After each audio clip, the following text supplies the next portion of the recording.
அல்லாஹ் தஆலா அனுமதி அளிக்கிறான். இந்த பூமி பறந்து விரிந்தது என்று சொல்லி அவர்களுக்கு அனுமதி அளிக்கின்றான். நபிகள் பெருமானார் ஸல்லல்லாஹு அலைஹி வஸல்லம் அந்த மதீனாவைக்கு நோக்கி செல்லக்கூடிய இந்த விஷயத்தை நீங்கள் பார்த்தீர்கள். மதீனாவிலே சென்றவுடன் என்ன செய்தார்கள் நபிகள் பெருமானார் ஸல்லல்லாஹு அலைஹி வஸல்லம்? முதலில் நம்ம எல்லாருக்கும் தெரியும், மஸ்ஜித் நபவியை கட்டினாங்க. ஆம், அதற்கு முன்னதாக நபிகள் பெருமானார் சொன்னார்கள், புலம்பெயர்ந்தவர்கள், இந்த மைக்ரன்ட்ஸ், இன்றைக்கு அகதிகளாக வந்திருக்கக்கூடிய அந்த முஹாஜிர்கள், அது போன்ற ஒரு உதாரணத்தை வரலாற்றிலே எங்கும் காண முடியாது, எங்கும் காண முடியாது. கண்ணியத்திற்குள் அப்படிப்பட்ட ஒரு சகோதரத்துவத்தை நபிகள் பெருமானார் ஸல்லல்லாஹு அலைஹி வஸல்லம் முஹாஜிர்களுக்கும் அன்சார்களுக்கும் மத்தியில் ஏற்படுத்தினார்களே, அப்படிப்பட்ட ஒரு நெருக்கம், அப்படிப்பட்ட ஒரு உறவு நமது பிளட் ரிலேஷன்ஸ்ல கூட கிடையாது. ரத்த பந்த உறவுகளிலே கூட நம்மிடத்திலே கிடையாது. இயக்க உறவுகளிலே எப்படி இருக்கிறதா கொஞ்சம் யோசித்து பார்க்க வேண்டும். கண்ணியத்திற்குரியவர்களே, என்ன சொன்னார்கள்? இவருடைய சகோதரன் அறிவித்த மாத்திரத்திலே தன்னுடைய வீட்டிற்கு அழைத்து சென்றார். உனக்கு எந்த ரூம் வேணும்? மாடி வீடு வேணுமா, கீழே வேணுமா? 2 வீடு தான், எது வேணா எடுத்துக்கோ. 2 மனைவி இருந்தால் உனக்கு எந்த மனைவி பிடிக்கிறது சொல்லு, நான் உனக்கு தலாக் விட்டு உனக்கு கட்டி கொடுங்க. ஆனால் இவர்களும் சும்மா அப்படியே ஏத்துக்கல. மார்க்கெட் எங்க இருக்கு காமிங்க, இதெல்லாம் எங்களுக்கு தேவையில்லைன்னு சொன்னாங்க. எப்படிப்பட்ட ஒரு பந்தம், எப்படிப்பட்ட ஒரு உணர்வு கண்ணியத்திற்குள்ளே! அது போன்ற ஒரு சகோதரத்துவ உணர்வை வேறு எங்கும் நம்மால் பார்க்க முடியாது. அங்கே அவர்கள் நிலத்தை பார்க்கவில்லை, குலத்தை பார்க்கவில்லை, மொழியை பார்க்கவில்லை, அந்தஸ்தை பார்க்கவில்லை, எந்த ஜாதி என்று பார்க்கவில்லை, எந்த ஊர் என்று பார்க்கவில்லை. சகோதரனாக அடுத்த கணத்திலே மாறிவிட்டார்கள் என்பதை நான் பார்க்க முடியும் கண்ணியத்திற்குள்ளே. அது மட்டுமல்ல, நபிகள் பெருமானார் ஸல்லல்லாஹு அலைஹி வஸல்லம் மதீனாவிற்கு சென்று செய்த முதல் விஷயம், அங்கே ஒரு மிகச்சிறந்த ஒரு மதீனா மார்க்கெட்டை உருவாக்கினார்கள்.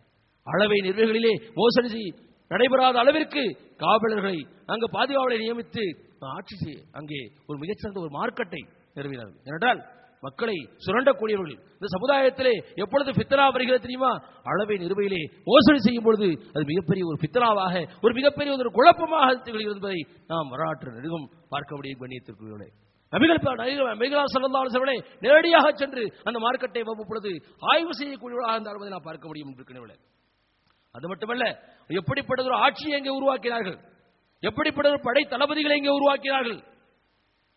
அந்த ரோம பேரரசிலே பல்வேறு போர்களிலே இருந்தும் இந்த முஸ்லிம்களை வெற்றி கொள்ள முடியவில்லை. நீ என்னதாப்பா இருக்குது, போய் பார்த்துட்டு வா. அந்த உளவாளி பார்த்துவிட்டு சொன்னான், அவர்கள் பகலிலே போர்க்குணம் கண்ட வீரர்களாக இருக்கிறார்கள், இரவிலே முற்றிலும் துணிந்த முனிவர்களைப் போல இருக்கிறார்கள்.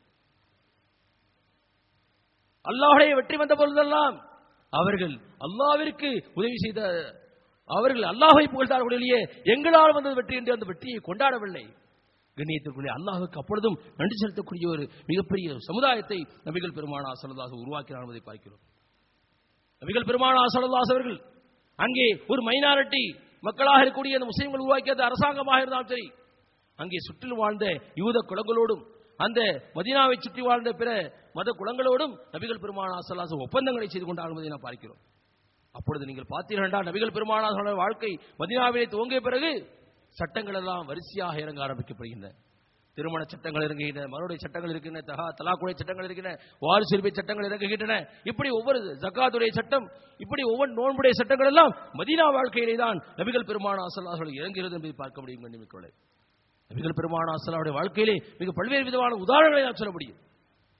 பல்வேறு போர்கள், பத்ர் எப்படி இருந்தது, உஹத் எப்படி இருந்தது, அஹல் எப்படி இருந்தது, ஒவ்வொன்றையும் நாம் மணிக்கணக்கிலே சொல்ல வேண்டும். அப்படிப்பட்டதொரு அந்த தோழர்களை அவர்கள் உருவாக்கினார் என்பதை பார்க்க முடியும். நபிகள் பெருமானார் ஸல்லல்லாஹு அலைஹி வஸல்லம் பார்த்து சொன்னார்கள், யா ரசூலுல்லாஹ், நீங்கள் எங்களுக்கு கட்டளையிட்டால் ஏன் எதற்கு என்று கேட்காமல் நாங்கள் கீழ்ப்படிவோம்.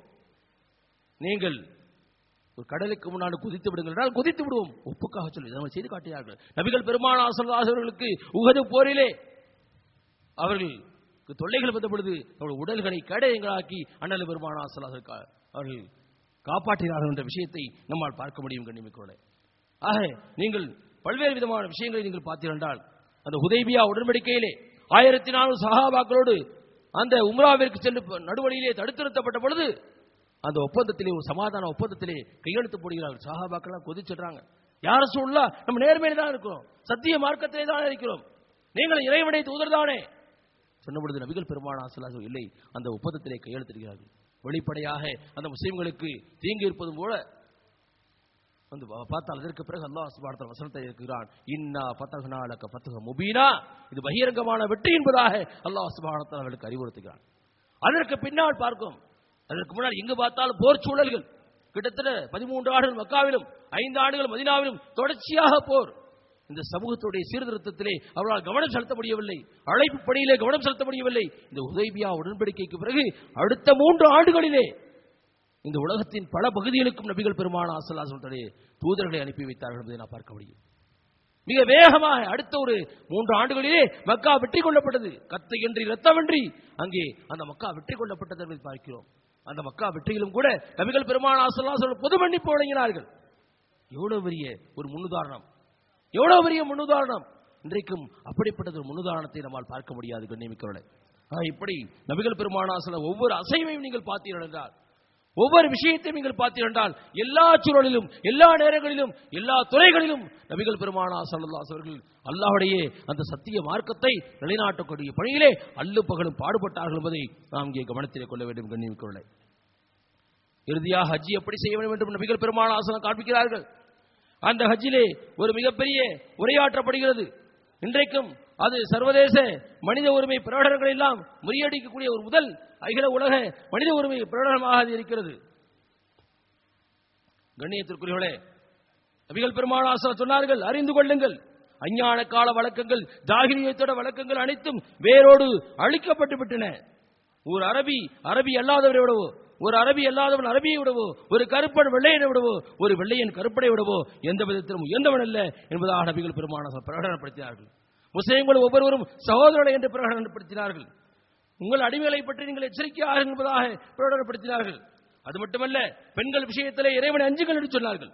பெண்களின் மீது உங்கள் மீது பெண்களுக்கு உரிமை உள்ளது என்று அன்றைக்கு பெண்களுக்கு முழு உரிமையை வழங்கி காட்டக்கூடிய பிரகடனமாக சர்வதேச இந்த ஹியூமன் ரைட்ஸ் டிக்ளரேஷன் அவருடைய உரை என்பதை பார்க்க முடியும்.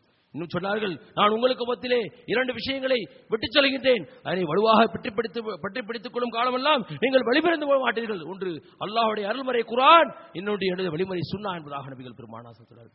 கண்ணியத்திற்குரியவர்களே, இப்படி ஏராளமான விஷயங்களை நாம் அடுக்கிக் கொண்டே சொல்லலாம். தனி மனிதன், குடும்பம், அரசியல், சமூகம், பொருளாதாரம், ஆன்மீகம், எல்லா விஷயங்களிலும் நபிகள் பெருமானார் ஸல்லல்லாஹு அலைஹி வஸல்லம் ஒரு உஸ்வத்துன் ஹஸனாவாக, ஒரு அழகிய முன்மாதிரியாக திகழ்ந்தார்கள் என்றால் இது எதற்காக? வரலாற்றை படித்து இப்படி பயான் கேட்டு ரசிப்பதற்காகவா? நாம் நம்முடைய வாழ்க்கையிலே செயல்படுத்த வேண்டும். நாம் உண்மையிலே அல்லாஹ்வை நேசிக்கக்கூடியவர்களாக இருந்தால் அல்லாஹ்வுடைய ரசூல் ஸல்லல்லாஹு அலைஹி வஸல்லம் நாம் பின்பற்ற வேண்டும். நம்முடைய எல்லா நிலைகளிலும் அல்லாஹ்வுக்கும் ரசூலுக்கும் கீழ்ப்படிந்து நடக்க வேண்டும். இதுதான் நபிகள் பெருமானார் ஸல்லல்லாஹு அலைஹி வஸல்லம் முழுமையாக பின்பற்றக்கூடிய அந்த விஷயம் என்பதை நீங்கள் பார்க்க முடியும் என்பதற்குள்ளே ஒரு மேலோட்டமாக நபிகளோட வாழ்க்கை குறிப்பை ரத்தின சுருக்கமாக மேலோட்டமாக சொல்லி வருகின்றேன். நபிகள் பெருமானார் ஸல்லல்லாஹு அலைஹி வஸல்லம் அந்த ஆரம்ப கட்டம் முதல் நீங்கள் பார்த்தீர்கள், ஆரம்பத்திலே ரகசியமாக இஸ்லாமிய பிரச்சாரம் செய்தார்கள். அடுத்து மக்களுடைய இறை நிராகரிப்பாளர்களுக்கு மத்தியிலே அழைப்பு விடுத்தார்கள். முஸ்லிம்களை அபிசீனியாவுக்கு திரட்சி செய்ய வைத்தார்கள். அவர்களுக்கு பல்வேறு விதமான இன்னல்கள் வந்த பொழுதும் அந்த சத்தியத்திலே உறுதியாக தாடு நிலைத்திருந்தார்கள். தன்னால் உருவாக்கப்பட்ட சஹாபாக்களையும் நிலைத்திருக்க செய்தார்கள். அகபா ஒப்பந்தத்தின் மூலமாக மதீனாவை ஒரு இஸ்லாமிய கேந்திரமாக அவர்கள் உருவாக்குவதற்காக அங்கே முஸஅப் பின் உமைர் ரலியல்லாஹு தஆலா அனுப்பி வைத்தார்கள். அங்கே ஹிஜ்ரி 2வது வருடத்திலே ஜிஹாதுக்கான உத்தரவு பத்ர் போர் நடைபெறுகிறது. அதேபோல கிபிலா மாற்றம், தலைமைத்துவம் மாற்றப்படுகிறது. அதேபோல அங்கே பல்வேறு விதமான தீமைகள், மது, உபச்சாரம், சூது இவையெல்லாம் தடை செய்யப்படக்கூடிய ஒரு உன்னதமான சமுதாயத்தை அங்கே உருவாக்குகிறார்கள். பெண்களுக்கான அனைத்து உரிமைகளும், சொத்துரிமை, அவர்களுக்கு எழுத்துரிமை, எல்லா படிக்கக்கூடிய உரிமை, எல்லா உரிமைகளும் அங்கே வழங்கப்படுகிறது. அதே சமயத்திலே இந்த ஒட்டுமொத்த 23 ஆண்டுகளில் நீங்கள் பார்த்தீர்கள் என்றால் கண்ணியத்திற்குள்ளே தன்னந்தனியாக உருவான அந்த நபிகள் பெருமானார் ஸல்லல்லாஹு அலைஹி வஸல்லம் அந்த தீனுல் அங்கு 5 லட்சம் பேர் கொண்ட ஒரு இஸ்லாமிய சமுதாயத்தை அல்லாஹ்வுக்கும் அல்லாஹ்வுடைய ரசூலுக்கும் கீழ்ப்படிந்து நடக்கக்கூடிய ஒரு உன்னதமான ஒரு சொசைட்டியை நபிகள் பெருமானார் ஸல்லல்லாஹு அலைஹி வஸல்லம் கட்டமைத்து சென்றார்கள். இதற்கு நமக்கு படிப்பினை இருக்கிறது.